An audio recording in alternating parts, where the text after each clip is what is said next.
Chris, how's it going? Saw your comment there on class of 2021.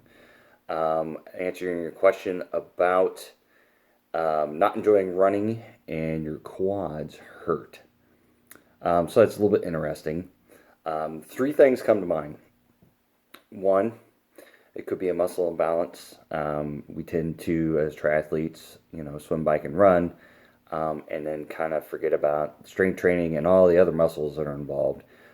If you don't pay attention, your glutes and your hamstrings can become a little bit weak, and your quads kind of take over and overcompensate, and they're doing a lot of the work because your other muscle groups are weakened and not as efficient as helping out the rest of your body. So make sure that you're going after the glutes and you're going after the hamstrings and doing a little bit of strength conditioning for those as well to keep them in check and in balance. The other idea is stretching and foam rolling and everything like that. So hopefully after your workout, hopefully before you're doing a dynamic warm-up to get your muscles ready to go. And hopefully after you're taking a little bit of time, you're getting a foam roller out if you've got one, and you're doing static stretching and whatnot to get those muscles all stretched out, leaned out, kind of flush out the lactic acid and everything like that.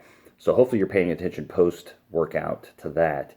And in that same breath is nutrition for your recovery. So making sure you're eating something to get nutrients back to the muscles after you've just exercised them. And then the third idea with the quads kind of taking over is making sure your run form is on point. So a lot of runners out there will tend to either be a straight up or you're almost kind of a backwards a little bit and kind of leaning back as you're running, and tend to kind of look straight up, and kind of bad posture, bad form will lead to you using your quads more than you should be.